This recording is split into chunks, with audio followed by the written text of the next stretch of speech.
Iran যুক্তরাষ্ট্রের পাল্টাপাল্টি হামলায় অনিশ্চয়তার মধ্যে শান্তি চুক্তি। হরমুজ প্রণালীতে স্থানীয় সময় শনিবার একটি তেলবাহী জাহাজে ক্ষেপণাস্ত্র আঘাত হানার পর নতুন করে উত্তেজনা শুরু হয়। প্রণালীতে সম্ভাব্য সামরিক উত্তেজনা এড়াতে তেহরান ওয়াশিংটনের মধ্যে একটি যোগাযোগ চ্যানেল স্থাপনের বিষয়টি নিশ্চিত করেছে ইরানের নিরাপত্তা সূত্র। প্রেস টিভিকে দেয়া বক্তব্যে নাম প্রকাশে অনিচ্ছুক ওই সূত্র জানায়, এটি সম্পূর্ণ রাজনৈতিক যোগাযোগের একটি ব্যবস্থা। এতে ইরানের সশস্ত্র বাহিনীর সঙ্গে যুক্তরাষ্ট্রের কোনো সরাসরি সামরিক হটলাইন বা সমন্বয় ব্যবস্থা নেই।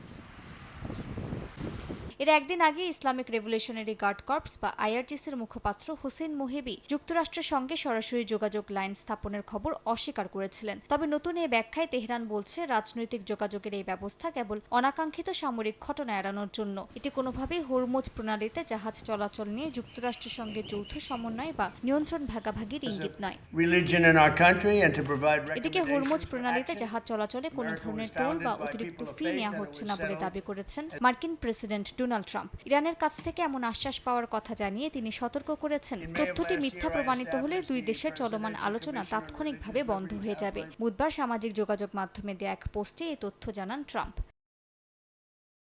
এদিকে সমঝোতা স্মারক লঙ্ঘন করা হলে তার জবাব দ্রুত ও কঠোর হবে বলে হুঁশিয়ারি দিয়েছে ইরান। দেশটির সর্বোচ্চ নেতার জ্যেষ্ঠ উপদেষ্টা মোহসেন রেজায়ের দাবি, ওয়াশিংটন এর মধ্যেই চুক্তির একাধিক ধারা লঙ্ঘন করেছে।